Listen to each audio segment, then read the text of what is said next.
ang loro ni Tio. Hmm.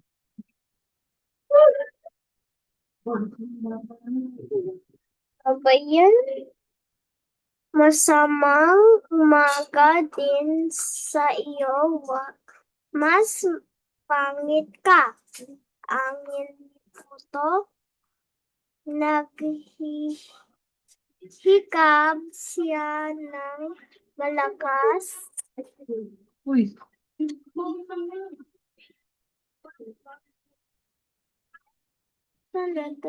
Malakas at Pero makita.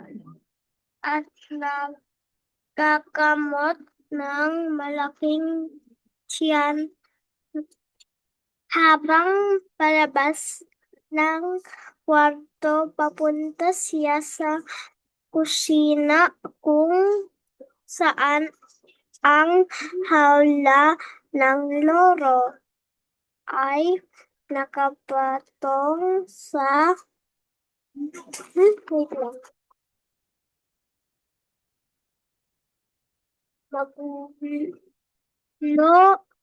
Long mesa.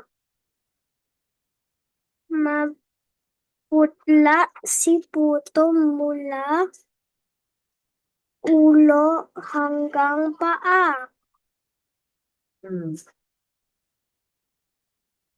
Puwera lamang sa kanyang mga braso na may mga tato. Napakaingay ng ibon.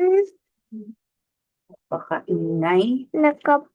Napakaingay ng ibon iyan.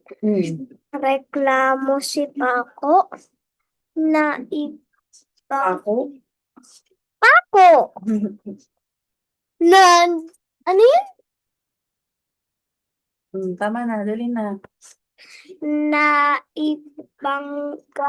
niya ang Quadro?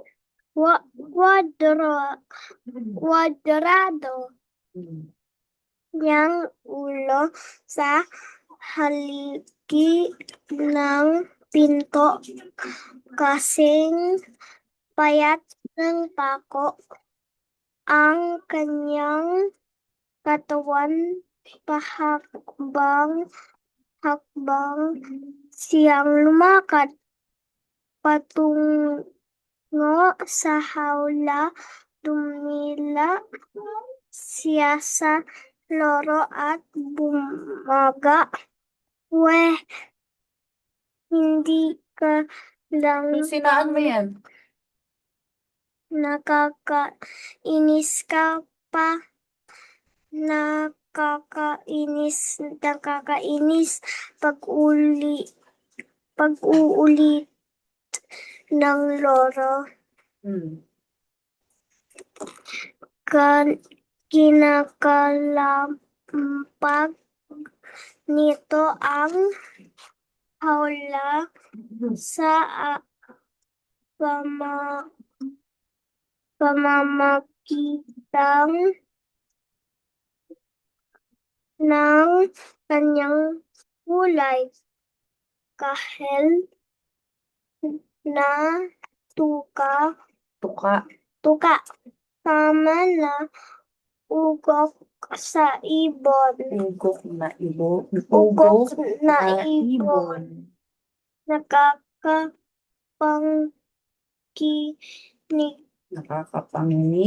Nakakapanginig na duetong tili nina Puto at Paco.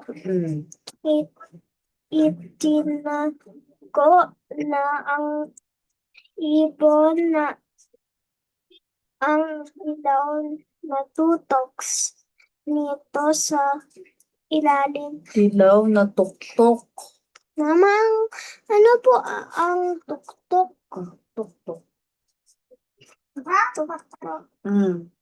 Nito sa ilalim ng kanyang pakpak.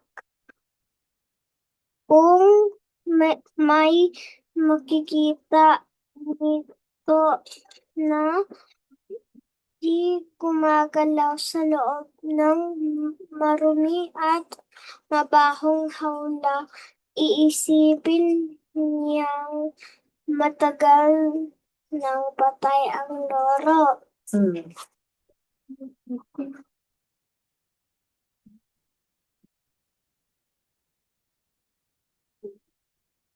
Mama, itatapusin ko na to talaga. Oo nga. Dali na. Ayun. Elections din mahaba kanina. Parang mas mahaba to eh. No. I told you. Uy.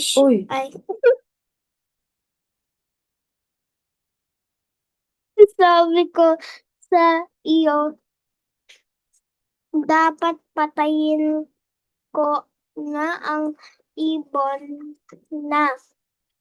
Yan. Sabi ni Paco na palakad-lakad. Swerte sa atin yan. Alam mo naman, sabi ni Puto, sabay salampak sa isang maugang sopa. Maraming buwan na ito tayong nagnanakaw pero hindi pa tayo nahuhuli. Yak, yak, yak. Basta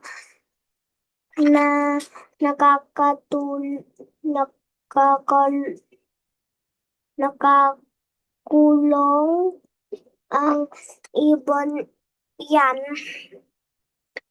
Malaya tayo. Wait lang, Mama.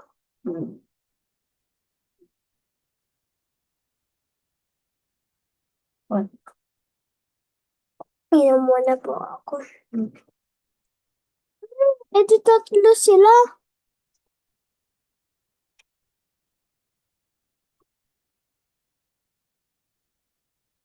Please lang, Mama.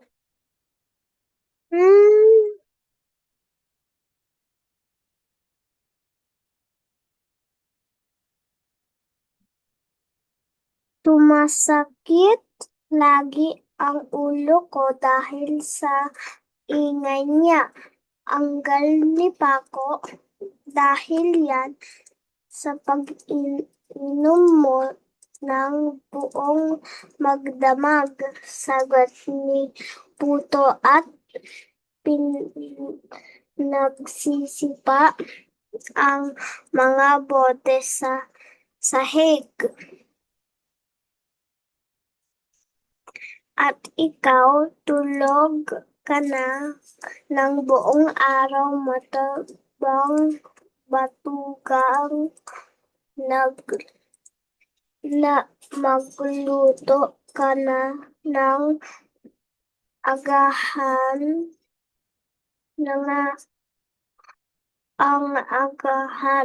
utos ni Paco. Di ba sabi mo, batugang ako, tuyan ni Puto, batugang, sabi ng ibon,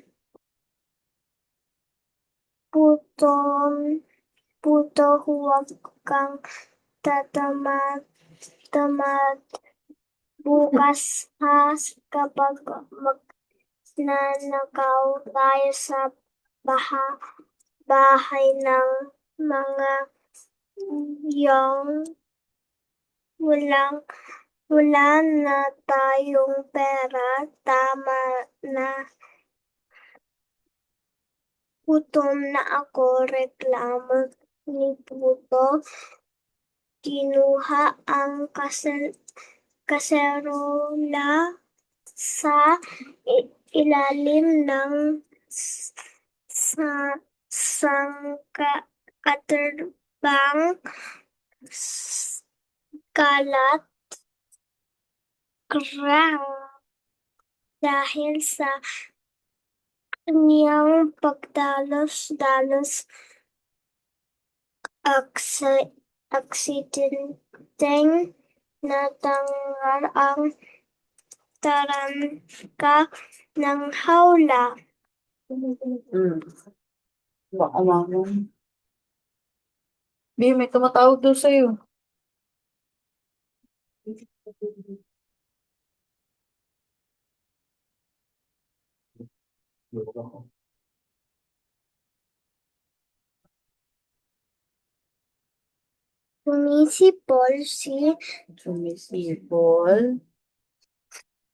Sumisipol si Tio habang nakaupo sa itaas ng puno sa tabi ng ilog. Masaya siya dahil nakapag-aral siya ng mabuti para siya kanyang examen. Nakakainis isang maangal na tinig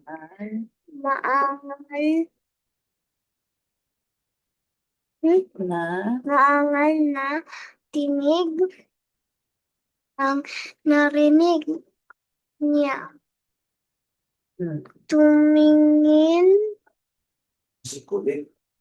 Tingin si Tio sa paligid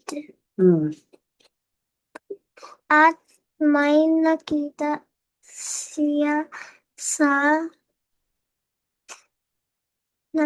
sa isang butas sa puno. Isang lorong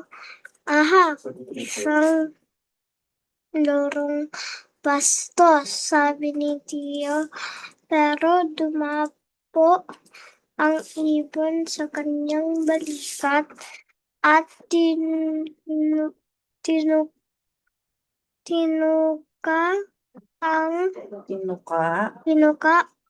ang kanyang pisngi. Naging magiliw. Ayos naman. Ano naman itsura mo dyan? Magiliw ang boses ni Tio. Aba, mabait na loro ka naman pala. Batugan, pili ng ibon. Hindi asabi ng tatay ko, masipag daw ako. Tingin mo handa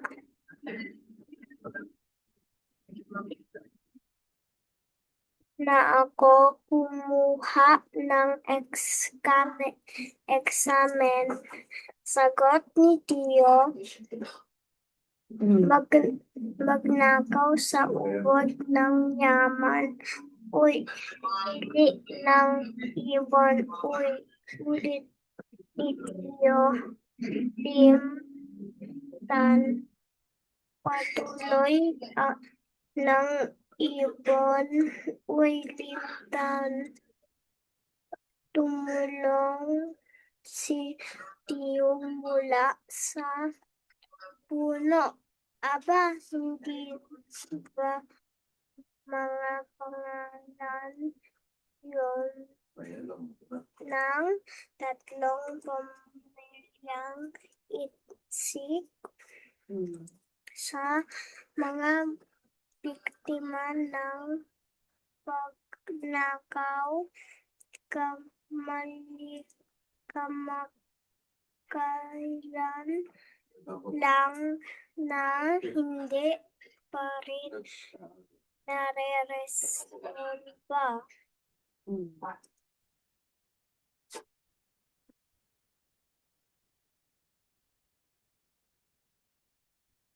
Wait lang, Mom.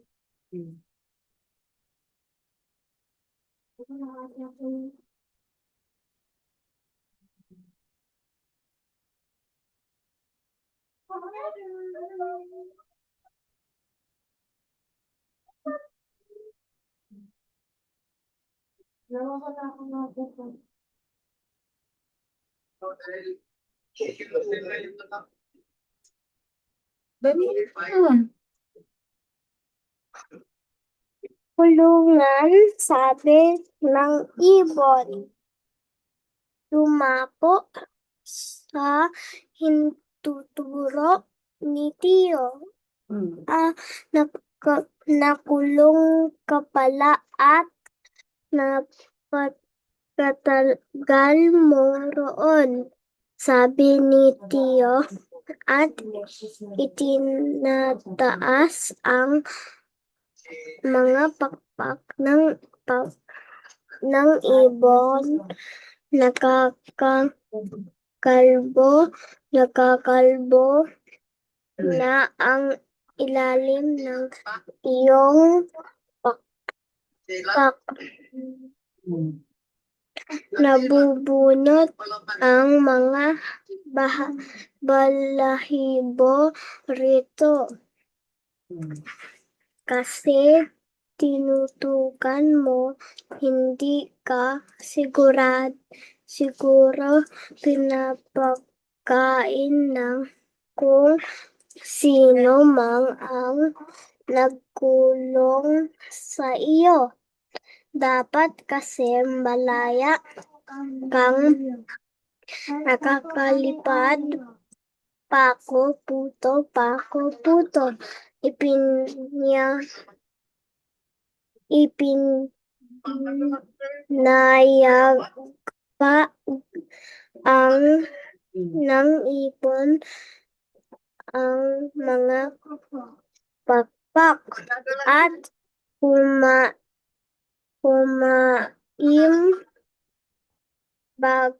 bayog sa palibot ng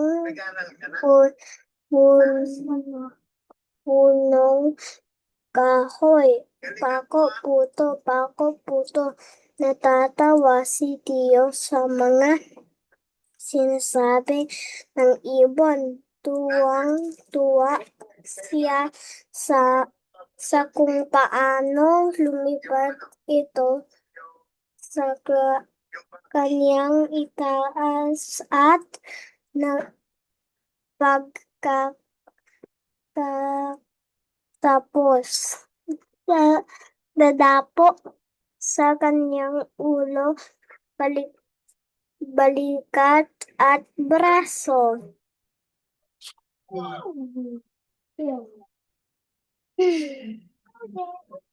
Masamang umaga, sabi ng ibon at idinisplay ng tuktok nito tulad ng ginagawa ng mga lorong kokatu kapag masaya silang.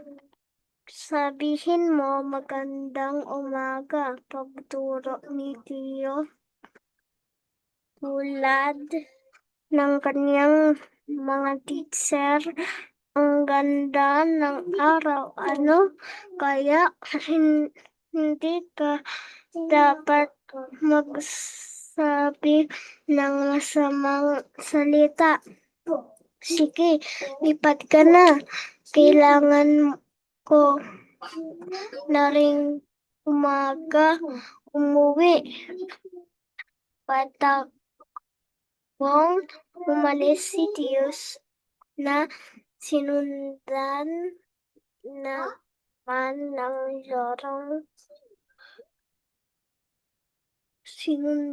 naman ng lorong lipad.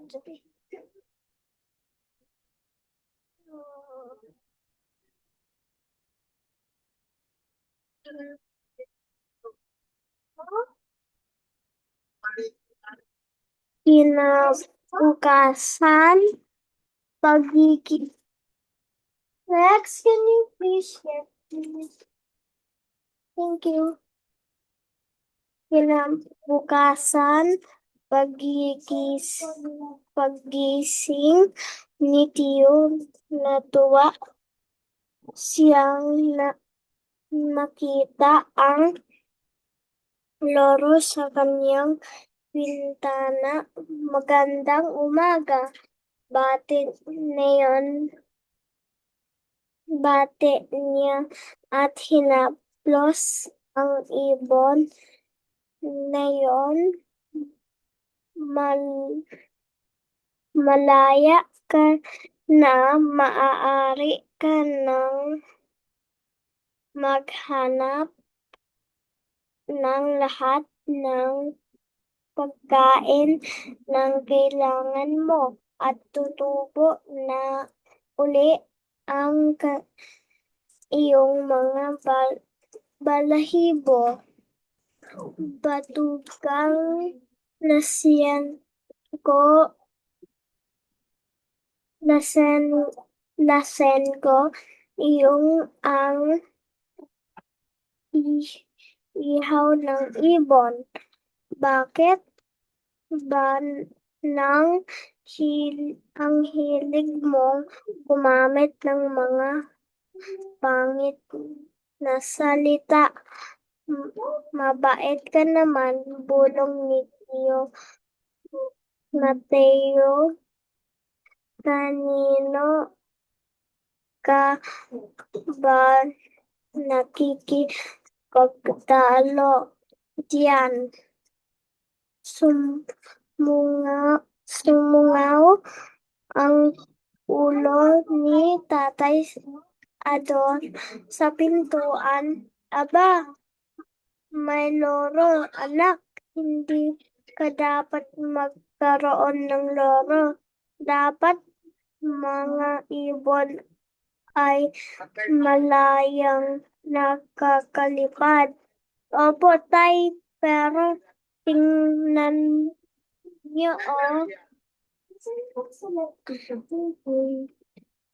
ang tagal na nakulong ang ibon na to at parang may sakit, walang balahibo sa ilalim ng mga pakpak niya at ang bastos pa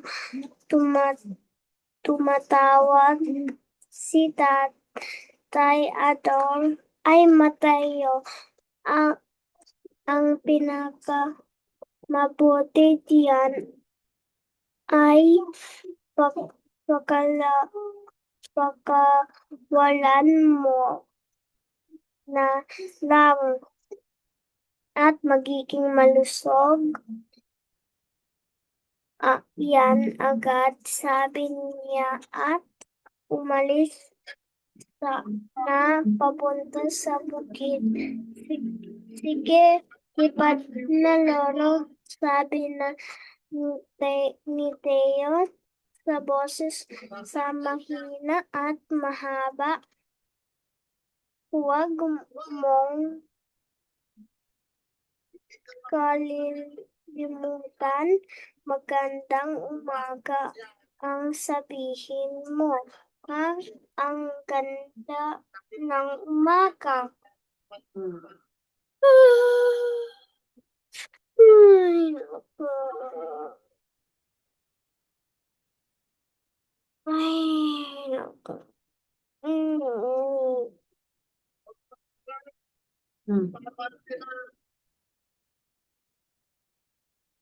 Mama, gusto ko ng roti No. Tapos talaga. Dalian mo na. Dalian mo na. Kung binibilisan mo na magbasa, di tapos ka na. Naku, saan naman kaya napadpad ang Ang alin? bumbong na ibon na iyon. Tanong ni Puto at sumalampak sa tabi ng basurahan. Butin niya at nawala na siya sa ating ng tuluyan. Singhal ni Paco na palakad-lakad. Hoy, kapag di natin nakita ang pangit na iyon, kalabuso tayo, giit ni Puto. Dapat maibalik ang ibon na iyon sa kanyang kulungan o tayo ang makakulong. Paano mo naman naisip ang Ay, hindi kita maintindihan na. kalokohan na yan? Tuya ni Paco. Hindi kalokohan, totoo. Hindi pa tayo naaaresto kahit kailan mula nang iwan yan sa mesa ni Tiyong Tony. Saan man siya naroroon ngayon para magbigay ng swerte, giit ni Puto, kaya hindi pa tayo inaarestohan dahil hindi pa tayo nagnakaw simulang nang nawala ang perswel ibon na yon, sabi ni Paco. Pwes, kailangan makita muna natin iyong araw na makapangagaw na tayo uli. Puliyaw ni Puto, dapat lang at wala na akong perang pang-inom. Sang-ayon ni Paco.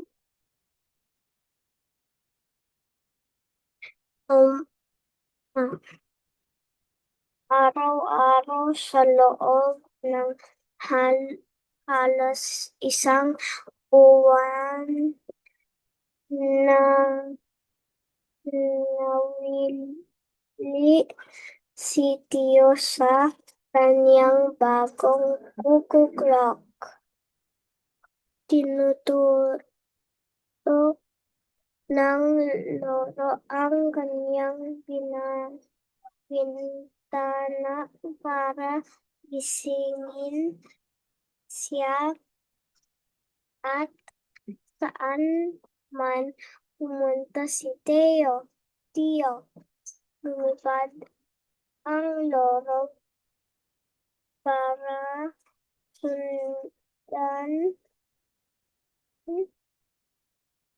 sundan siya bilang kapalit. Tinuturuan naman siya si Tio kung paano magsalita ng magalang. Sabihin mo, salamat po. Isang umaga, habang nagbabasa si Tio ng libro sa itaas ng puno at ang loro naman ay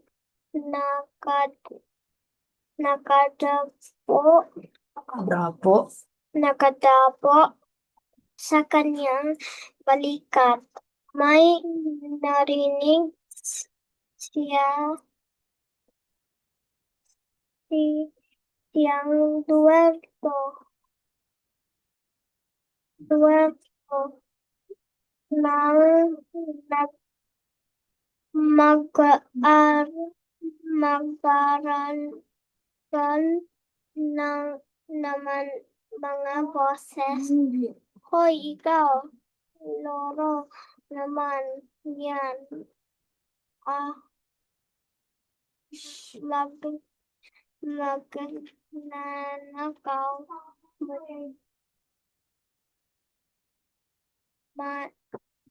Magnanakaw. May dalawang lalaki na kakatwa ang mga hitsura, ngunit mukhang mga tigasin, malaki at mabigat ang kanilang mga hakbang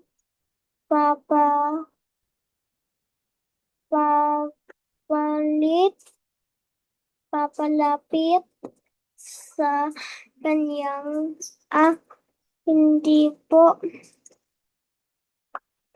magpapalawinag si Teo. Ang gwapo niyo, utak sa dalawa ng loro. Ha, ako nang ngiting tanong. Nakalimutan na si Teo. Hindi po to. Pangit ka. Bulyaw ng matangkad na payat. Nakakainis ka talaga. Uminom ka na ng gamot? Pako, buga Uminom ka na ng gamot? ni Puto. Magandang umaga. Ang ganda ng umaga. Masaya bati ng loro. Sabi sa basag nitong boses.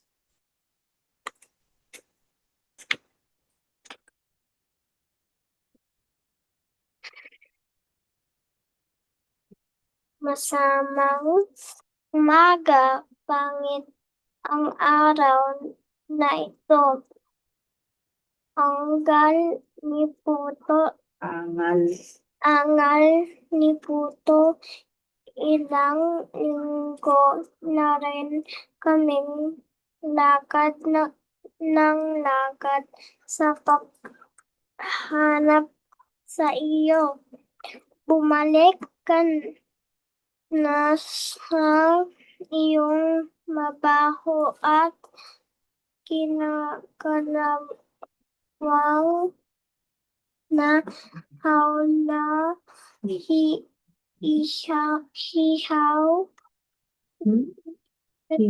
hiyaw ni Paco sabay sungab sa ibon. Wait lang.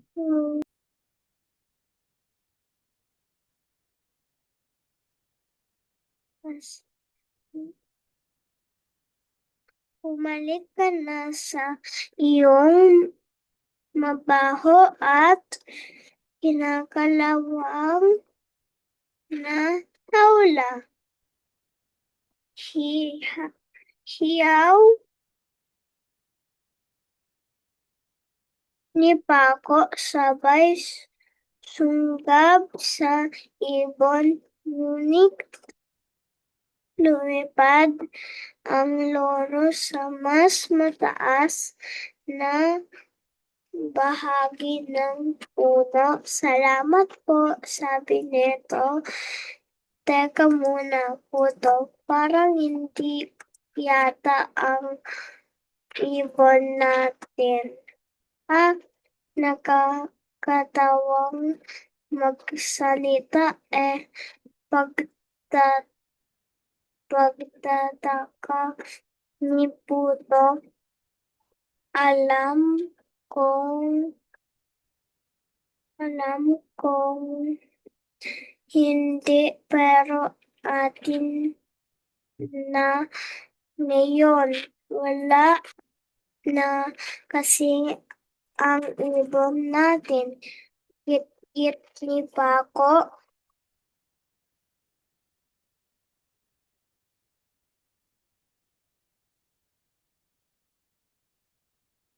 Pin, pin,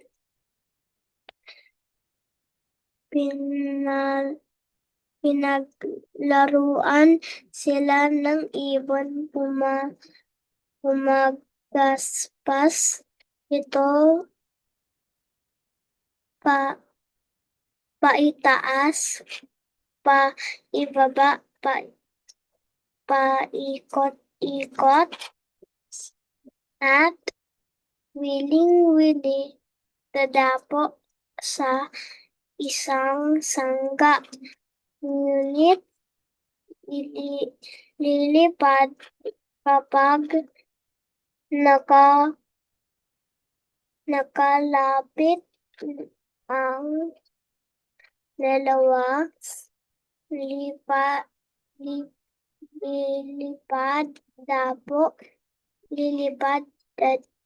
dadapo na parang naglalaro ng sige, huling ngayon nga nayo ako. Kung kaya nyo. Pagtapos kumanta ng kita uli tayo at lumipad ng palayo.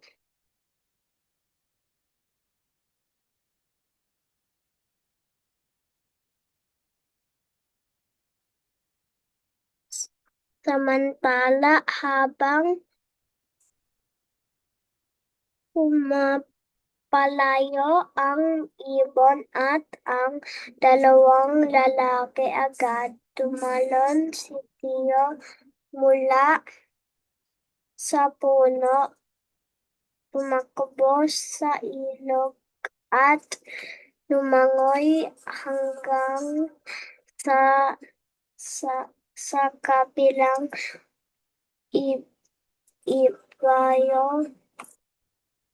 ibayo para tumakas kahit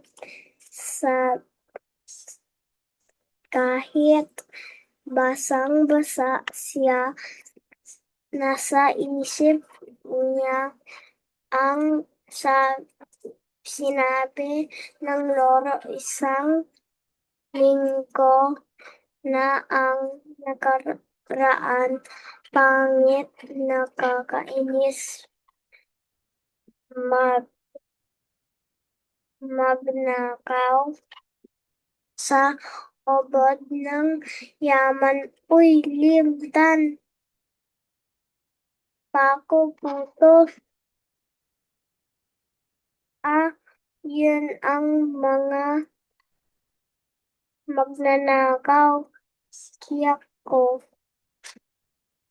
Humihinga ngan si Tio sa tumakbong pauwi at kumiresyo sa telepono. Telepono. telepono, diyan, diyan, dinayal ang numero ng kapitan ng barangay BC. Sinubukan muli at muli busy pa rin.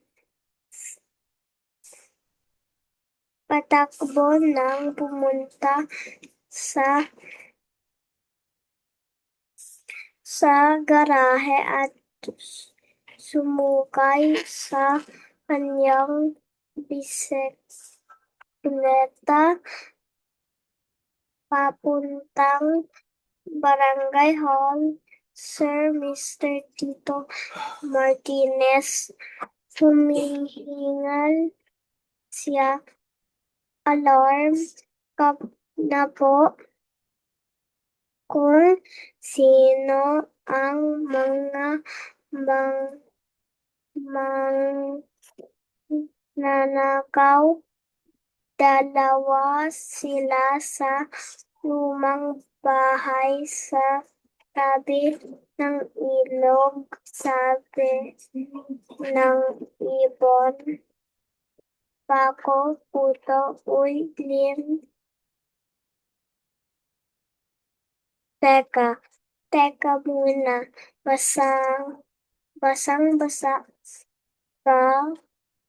Bulinggit na Mateo Lacanay at napakaaktibo pa rin ng iyong guni-guni. Sigurado ka ba? Kasi yung bastos na loro. Sir, pakiusap dalian po niyo. Baka umalis na sila. Nagkamot ng ulo ang kapitan. Bastos na loro. Pero tumayo siya. Sige, wala naman mawala sa atin. Kung sakali sinenyasan niya ang 3 barakong barangay tanod mga bata. Tara, Tiyo, uwi na. Magpalit ka ng damit, tapos balik ka rito.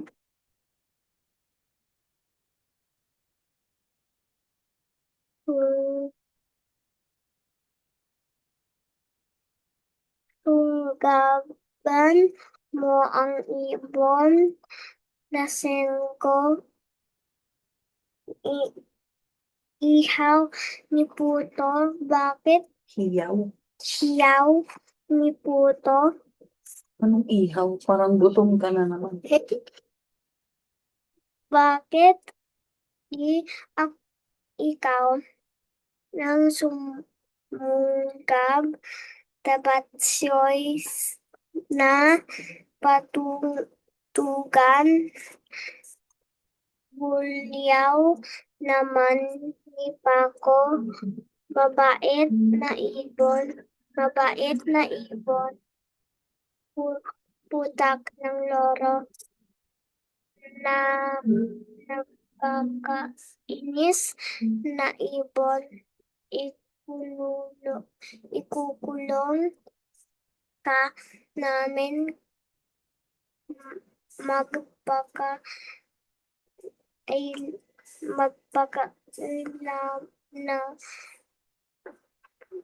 Magpakailanman para lagi ka naman malaya ang para lagi kaming para lagi kaming malaya pangako ni Puto.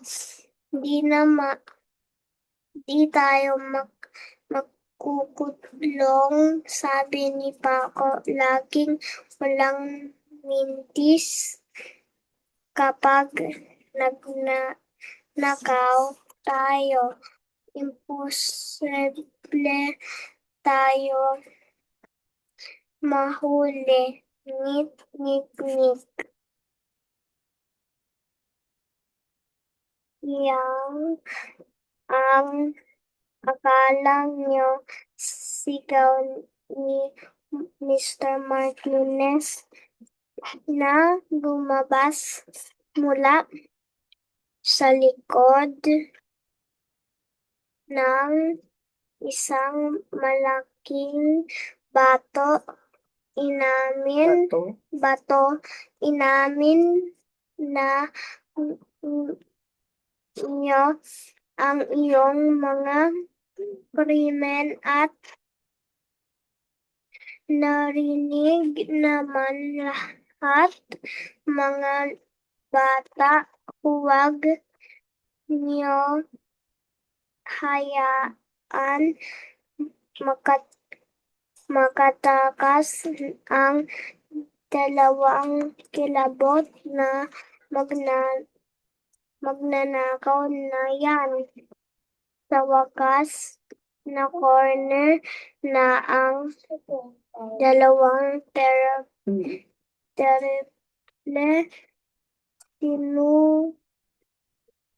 Sinubukan nilang umalis sa wakas na corner sa ilog pero huli na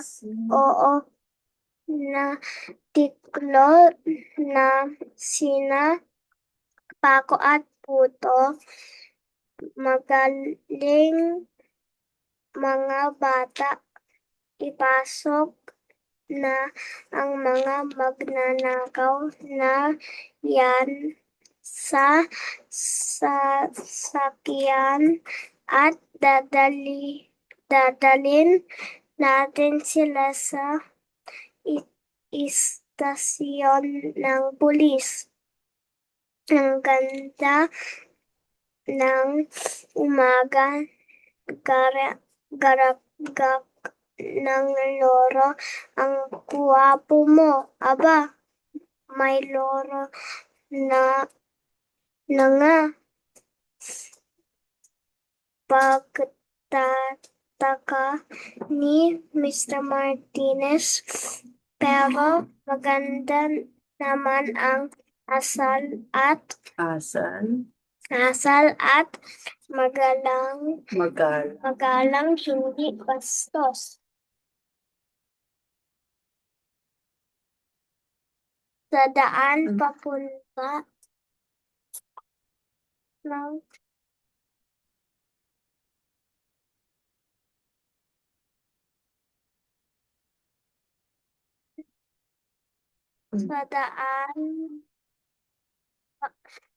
papunta ng istasyon ng pulis, nakita ni Mr. Martinez si Tio na naghihintay sa barangay hall. Kaya't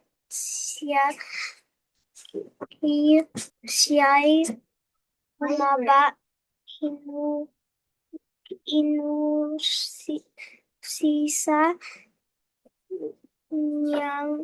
niya ang mga bata. Tio, ipaliwanag mo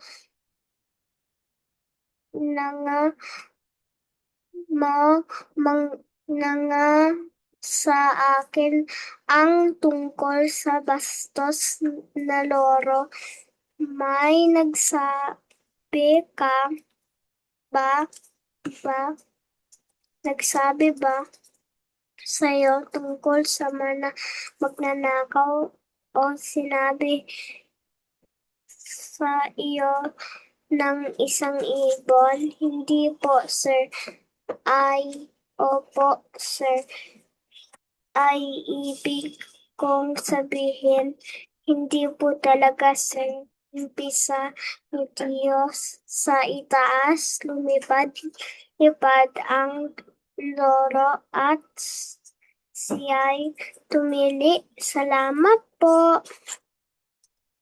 Tumingala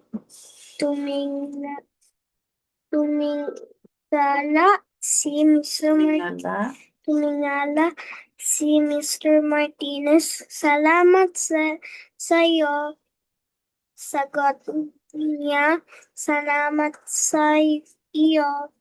Kung anuman ang ginawa mo. Okay, Tio. Sumama ka na ba sa amin at ikwento mo sa pulis ang buong pangyayari? Opo, sir, sagot ni Tio na atat nang gawin ito. Tapos na po. Naintindihan mo? I don't think so. Ngayon, babasa lang tayo. Next time, we have to read and understand the story, ha? Okay. Thank you.